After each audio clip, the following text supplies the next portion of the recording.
So, most of the most interesting and exciting vocal sounds that you hear come about by playing back a vocal sample either faster or slower. Yes, there's a few other effects you may throw on there afterwards, and of course, I'll cover that later on in the course, but the most important concept is finding the right vocal sample, the right part of that vocal sample, and then the right speed to play back that bit of the vocal sample. Naturally, there's a few different ways you can do this, but one of the main ways is using something called a sampler. Now, a sampler is a software instrument, so it's a bit of something in the music software that takes MIDI information or keyboard information and then converts it into sound, just like an instrument. Different DAWs will have different samplers available, but you'll find that most of the time any of these samplers will do the job nicely. In the case of this particular course, I'm going to be using Ableton's sampler called Sampler, but naturally everything I show you using sampler will translate simply enough into other samplers in other DAWs. And so let me play some sounds and demonstrate how this works. There's a lot of buttons and a lot of tabs here and it may look quite complicated, but all I've done is load up a vocal sample every day and through the night, and adjust the start position, this start flag. every day and through through the night. Simple enough stuff. Now the note I was playing there is C3, or the middle C, the middleist-most C note on the keyboard, and that means the sampler will play back the vocal sample at normal speed. However, if I press, say, a higher note on the keyboard,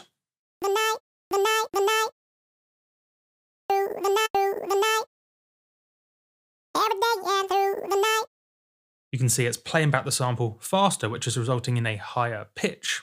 And of course, naturally, if I press a lower note than C3, it will play it back slower.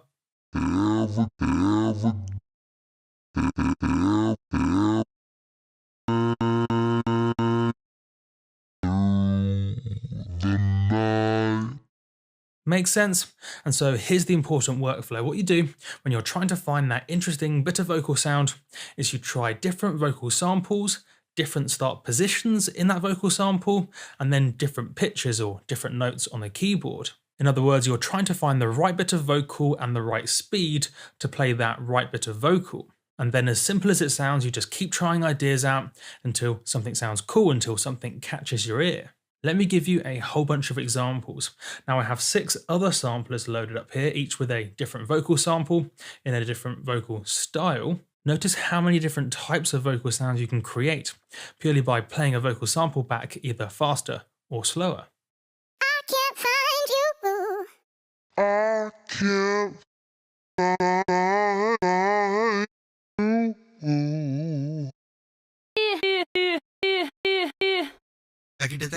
Jum jum jum jum jum jum jum jum jum.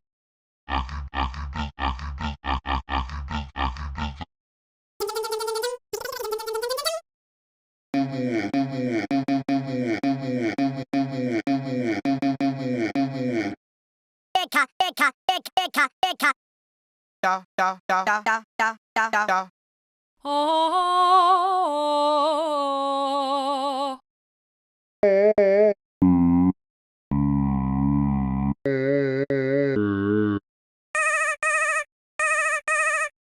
And then as a little bit of a bonus strategy, it's sometimes worth trying playing the sample in reverse.